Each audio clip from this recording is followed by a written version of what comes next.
আসসালামু আলাইকুম সবাইকে। আশা করি সবাই ভালো আছেন। আপনারা যারা আমার নিয়মিত ভিডিও দেখেন তারা হয়তো জানেন যে আমি গত 7 জুলাই আমার বাবাকে হারিয়েছি।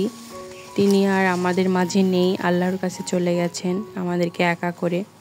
আমরা 2 বোন এতিম হয়ে গেলাম। খুব অল্প সময়ে আমি আমার শাশুড়ি আর আব্বুকে হারালাম। আমার ছেলেটাও তার দাদি আর নানা ভাইকে হারালো। যাই হোক, এক বুক হাহাকার নিয়ে পৃথিবীতে আমাদের এখন বেঁচে থাকতেই হবে, কারণ প্রত্যেক প্রাণীকে মৃত্যুর স্বাদ গ্রহণ করতে হবে। সবাই একদিন চলে যাব পৃথিবীর মায়া ত্যাগ করে, হয়তো কেউ আগে আর কেউ পরে, এটাই আর পৃথিবীর নিয়ম। এখন আব্বু চলে যাবার আগে এই জায়গাটায় বাড়ির সামনে আদা রোপণ করেছিল বস্তায় খাওয়ার জন্য। আমাকে দেখিয়ে বলছিল যে দেখো কত সুন্দর হয়েছে আদাগুলা। আমি বলছিলাম যে আব্বু আমার জন্য কিছু আদা আলাদা করে লাগিয়ে দিও তো, যে আমি বাসায় নিয়ে যাব।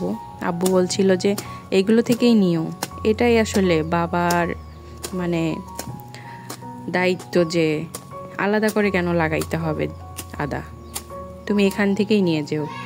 সেই আদা দেখেন যে তার রিজিকে ছিল না, আমরাই এখন এটা করতেছি, পরিচর্যা করতেছি। তো আব্বু যেহেতু কৃষিকাজের দেখাশোনা করতো, আমারও কৃষিকাজের প্রতি অনেক আগ্রহ।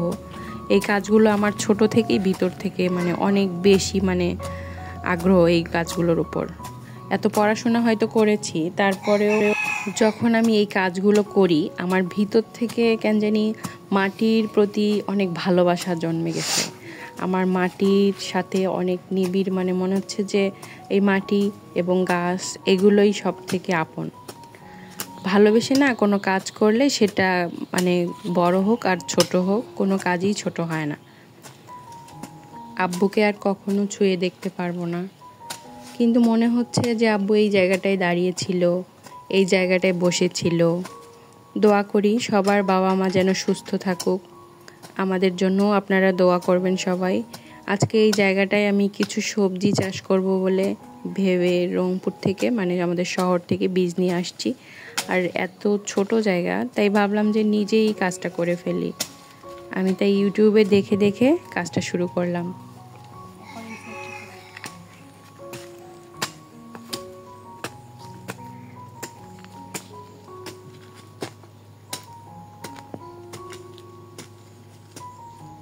ওইদিকে যাচ্ছি না, ওইদিকে শিকড় আছে, ওইদিকে লেবু গাছের শিকড় চলে এসছে, সুপারি গাছের শিকড় আছে।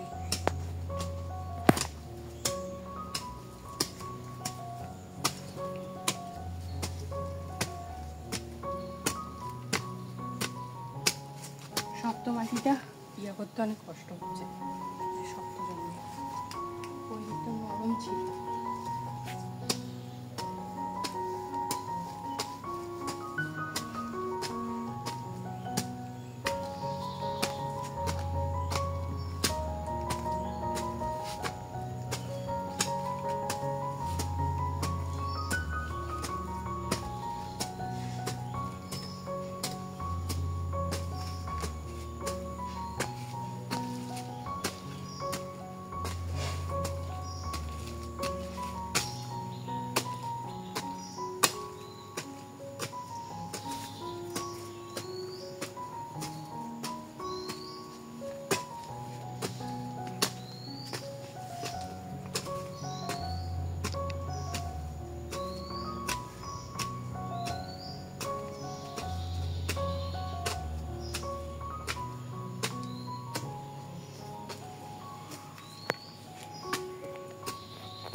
মাটিটা হচ্ছে পালভেরাইজড করতে হবে।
কলমি শাকের বীজ নিয়ে আসছি, তো এই কলমি শাকের বীজটা আমি এখন ছিটিয়ে দেব, দেখি হয় কি না। যদি হয় তাহলে তো ভালো, তো আপনাদের সাথে পরে শেয়ার করব যদি কলমি শাকটা বের হয়।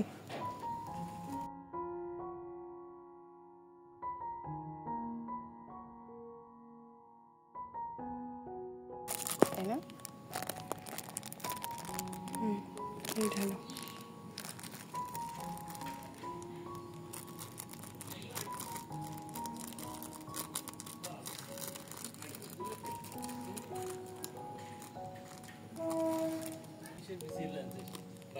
কলমি শাক, বিসমিল্লাহ।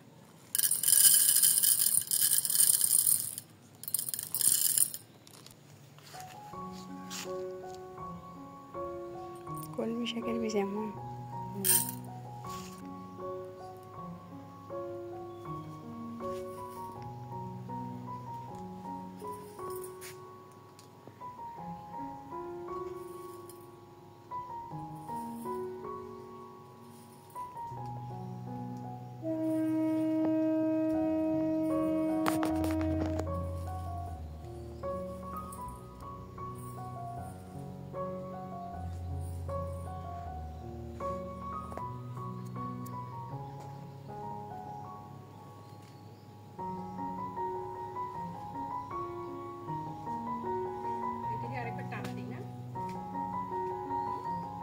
কি জানি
ধন্যবাদ সবাইকে এতক্ষণ আমার ভিডিওটা দেখার জন্য।